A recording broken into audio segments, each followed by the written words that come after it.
इस वक्त की बड़ी खबर भरत तिवारी एनकाउंटर मामले से जुड़ी हुई सामने आ रही है, जहां अब एक नया सनसनीखेज खुलासा इस मामले में होता हुआ नजर आ रहा है। आपको बता दें, सुप्रीम कोर्ट के वकील का साफ तौर पर कहना है कि इस मामले में 1400 करोड़ रुपए का कोई घोटाला था, जिसका राज अभी सामने नहीं आया है और उसी घोटाले के चलते पुलिस ने साजिश रची है और सीधा तौर पर भरत तिवारी का एनकाउंटर किया है। तो इस मामले में क्या कुछ चल रहा है, इस पर बात करेंगे। लेकिन दूसरी तरफ तेजस्वी यादव की एक्टिवनेस भी लगातार बढ़ती हुई जा रही है। आपको बता दें, चंद्रेश्वर हत्याकांड मामले में पीड़ित परिवार से तेजस्वी मिलने पहुंचे हैं, जिसकी तस्वीरें भी सामने आती हुई नजर आ रही है, जिसमें साफ तौर पर दिखाई दे रहा है कि तेजस्वी उनको सांत्वना देने का काम कर रहे हैं और आश्वासन दिला रहे हैं कि उनको न्याय जरूर मिलेगा और जब तक उनको न्याय नहीं मिलेगा तब तक तेजस्वी का संघर्ष यूं ही जारी रहेगा। तो क्या कुछ चल रहा है बिहार की राजनीति में दो बड़े मामलों को लेकर, इसी पर ज्यादा जानकारी के साथ मेरे साथ जुड़ रहे हैं मेरे सहयोगी हर्ष भारद्वाज जी। सर, सबसे पहले बात करते हैं भरत तिवारी मामले की। तो उसमें 1400 करोड़ रुपए के जो घोटाले की बात सामने आ रही है, आखिर क्या कुछ माजरा है पूरा? देखिए, सुप्रीम कोर्ट के अधिवक्ता संजीव कुमार की तरफ से बयान दिया गया और वो कह रहे हैं कि 1400 करोड़ का घोटाला था और उसी को बताने की कोशिश भरत तिवारी कर रहे थे, जिसके बाद भरत तिवारी का एनकाउंटर कर दिया। हालांकि ये सबसे बड़ा खुलासा है। अब इस खुलासे के पीछे क्या सबूत सुप्रीम कोर्ट के अधिवक्ता देते हैं या फिर ये नहीं, सबसे बड़ा सवाल यही है, क्योंकि अब तक 1400 करोड़ के घोटाले का कोई जिक्र नहीं था। हमने एफएसएल रिपोर्ट की बात सुनी थी, हमने देखा था कि किस तरीके से इलाके के लोग कह रहे थे कि वो हमारी परेशानियां सुनते थे भरत तिवारी, और इसलिए पुलिस वालों ने मार दिया, क्योंकि पुलिस वालों की कहीं ना कहीं कमियों को उजागर करने का काम भरत तिवारी कर रहे थे। और जो कमेटी गठित की गई, जो हमने देखा, उसमें गवाहों के बयान दर्ज किए गए हैं। उन गवाहों ने भी बाहर आके मीडिया के सामने कहा है कि किस तरीके से पुलिस वालों ने घेरा, जबकि सरेंडर भरत तिवारी ने कर दिया था। उसके बावजूद पुलिस वालों ने गोली मारी। हालांकि इसमें हमने देखा कि किस तरीके से पुलिस वाले को गिरफ्तार भी किया गया पिछले दिनों, जो खबर सामने आई। अब लबुलबाब ये है कि अब 1400 करोड़ के घोटाले को लेकर जो खबर सामने आ रही है, क्या उसकी भी जांच होगी? क्योंकि न्यायिक आयोग की अगर हम बात करें, जो कि आरा में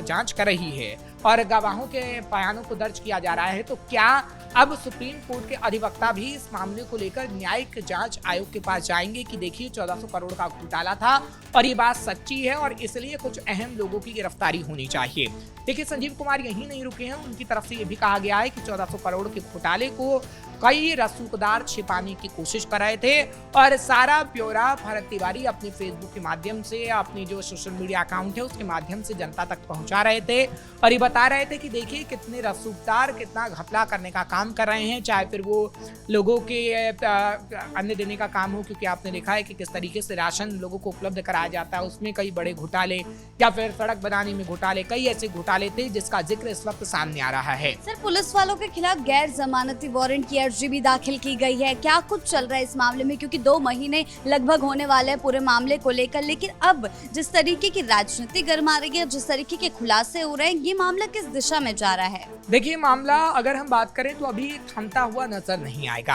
क्योंकि अगर सम्राट चौधरी का जिक्र करते हैं तो सम्राट चौधरी को लेकर इस वक्त प्रशांत किशोर भी हमलावर हैं और साथ ही साथ तेजस्वी यादव भी हमलावर हैं। जितने विपक्षी पार्टी के लोग हैं वो सम्राट चौधरी पर हमलावर है और उनकी तरफ से ये कहा जा रहा है कि सम्राट चौधरी जब से बिहार की सीएम बने हैं तब से कहीं ना कहीं बवाल बिहार के अंदर हो रहा है। आपने देखा कि सम्राट चौधरी के सीएम बनने के बाद एनकाउंटर हुए, लेकिन भरत तिवारी का एनकाउंटर ऐसा सामने आया कि कहीं ना कहीं पुलिस सेवा विभाग पर ही सवाल खड़े होने लगे। सवाल ये भी खड़ा हुआ कि क्या डीजीपी या पुलिस सेवा विभाग की तरफ से सम्राट चौधरी को सही जानकारी नहीं दी गई थी और इसलिए मन से सम्राट चौधरी ने भरत तिवारी को मंदबुद्धि बताने का काम किया था। क्योंकि देखिए, कहीं ना कहीं समन्वय होना जरूरी है एक सीएम और एक पुलिस विभाग के बीच। जब तक पुलिस विभाग की जानकारी सम्राट को नहीं मिलेगी, जब तक वो कुछ भी सिर्फ बोलेंगे इसलिए ताकि पुलिस की तरफ से जो इन्फॉर्मेशन दी गई है उसी आधार पर सीएम की तरफ से कुछ बातें कही जाती हैं। सर, लगातार परिवार जो है वो न्याय की मांग कर रहा है, लेकिन इस बीच राजनीति भी काफी ज्यादा हद तक देखने को मिल रही है,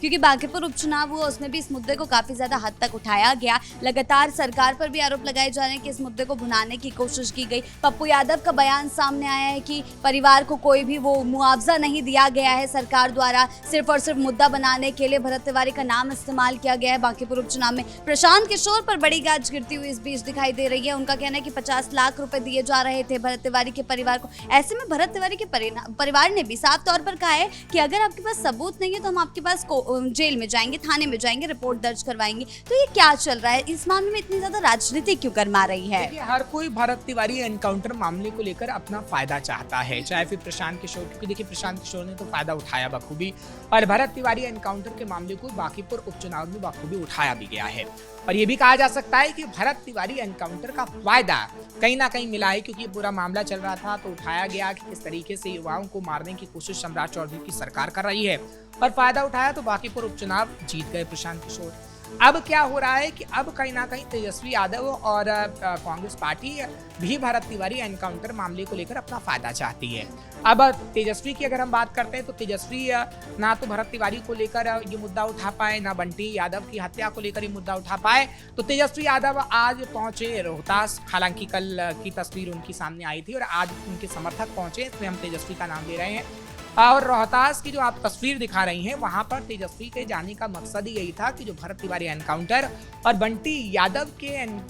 जो हत्या हुई थी उस मामले को नहीं उठा पाए। तो चलिए रोहतास में चलते हैं और जो मजदूर की हत्या की गई उस मामले को उठाया जाए, क्योंकि अभी आप देखिएगा कि तेजस्वी यादव और डीजीपी में बहस भी हुई है। तेजस्वी यादव डीजीपी को फोन मिला रहे थे या फिर एसपी को फोन मिला रहे थे, अभी इसकी बात की पुख्ता जानकारी नहीं है, लेकिन सूत्रों के हवाले से खबर है कि डीजीपी को फोन मिलाया गया और ये कहा गया कि जो मजदूर का परिवार है वो सुरक्षा की मांग कर रहा है, और तेजस्वी यादव ने मांग की कि इनको सुरक्षा मुहैया करवाई जाए, नहीं तो वो थाने भी पहुंचेंगे। तेजस्वी यादव अब इतने ज्यादा एक्टिवनेस में क्यों नजर आ रहे हैं? इतनी ज्यादा एक्टिविटी उनकी क्यों बढ़ चुकी है? प्रेस कॉन्फ्रेंस कर रहे हैं, अपनी जो कार्यकारिणी की समिति थी उसको लगभग भंग कर चुके हैं, जो नेता थे उनको हटा चुके हैं, लेकिन चल क्या रहा है? तेजस्वी की स्ट्रेटेजी क्या है? क्योंकि बांकीपुर उपचुनाव में तो वो एक्टिव नजर नहीं आए और अब लगातार दर दर जा रहे हैं, पीड़ित परिवार से मिल रहे हैं, उनको न्याय का आश्वासन दे रहे हैं, साथ ही साथ ये तक कह दिया कि संघर्ष जारी रहेगा जब तक न्याय नहीं मिलेगा। तो क्या तेजस्वी फिर से एक्टिव होते हुए नजर आ रहे हैं? देखिए तेजस्वी को भी पता लग चुका है कि उन्होंने गलती की है,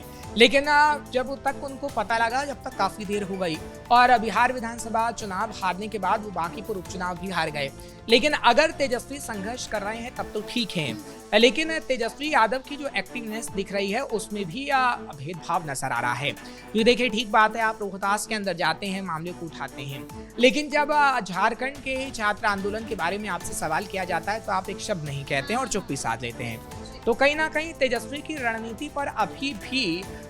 एक संशय इसलिए हो जाता है क्योंकि तेजस्वी अगर मुद्दे को उठा रहे हैं नेता प्रतिपक्ष के तौर पर, तो कहीं ना कहीं तेजस्वी को सभी मुद्दों पर अपनी आवाज को उठाना होगा। क्योंकि देखिए छात्र आंदोलन को लेकर तेजस्वी यादव ना तो दिल्ली के अंदर पहुंचे जब वो विदेश के अंदर रहे, और झारखंड में जो छात्र प्रदर्शन कर रहे हैं, हालांकि आप देखिएगा कि ये कहते जेएमएम के साथ तेजस्वी यादव हमेशा से रहे और गवर्नमेंट में भी भागीदारी उनकी है, समर्थन है, लेकिन बावजूद उसके तेजस्वी यादव एक शब्द उन छात्रों के लिए नहीं कह रहे हैं। ठीक है, आप अगर किसी की हत्या हो जाती है तो उनके घर जाते हैं, उनको सांत्वना देते हैं, सरकार पर सवाल उठाते हैं, लेकिन अभी जो रिसेंट मुद्दे चल रहे हैं और जहां पर आप समर्थन कर सकते हैं, जहां पर आप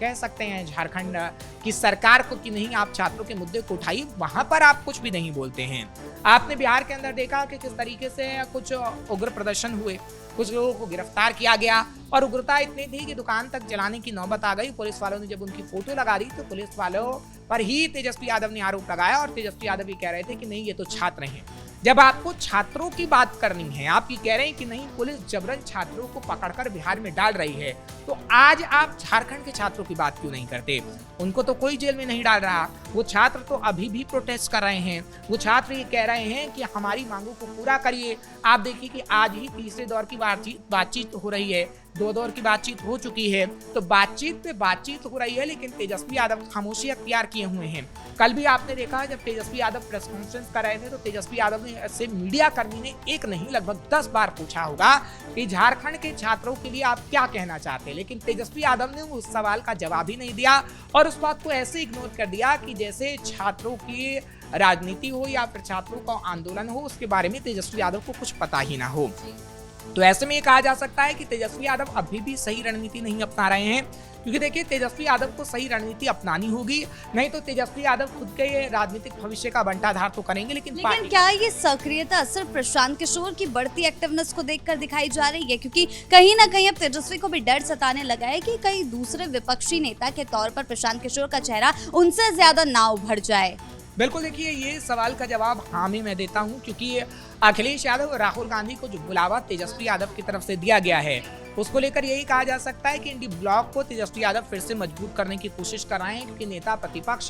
का पद तो उनके पास है, लेकिन अब वो अहमियत तेजस्वी यादव के पास नहीं रहने वाली है, क्योंकि पीके ने वो अहमियत छीन ली है। और ऐसे में इंडी ब्लॉक को कितना मजबूत तेजस्वी यादव कर पाएंगे तो देखने वाली बात है। जी सर, बहुत बहुत धन्यवाद आपका इन तमाम जानकारियों के लिए। तो कुल मिलाकर एक तरफ भरत तिवारी एनकाउंटर मामले में लगातार बड़े बड़े खुलासे हो रहे हैं। इस बीच 1400 करोड़ का घोटाले का खुलासा जो सामने आ रहा है, इसके क्या कुछ राज है ये जल्द ही सबके सामने आ जाएंगे। लेकिन साथ ही साथ तेजस्वी की बढ़ती एक्टिवनेस भी बिहार की राजनीति में एक नया बवाल मचाने की तैयारी कर रही है, क्योंकि तेजस्वी यादव ने साफ कह दिया है, पीड़ित परिवार से वो रोहतास मिलने पहुंचे थे, जिसके बाद उन्होंने साफ कर दिया कि वो सरकार के खिलाफ मोर्चा खुलेंगे और जब तक न्याय नहीं मिलेगा तब तक उनका ये संघर्ष जारी रहेगा। ब्रेकिंग न्यूज में फिलहाल मेरे साथ इतना ही। कैमरा पर्सन कुणाल के साथ मैं शिवानी अधूरी, कैपिटल टीवी बिहार।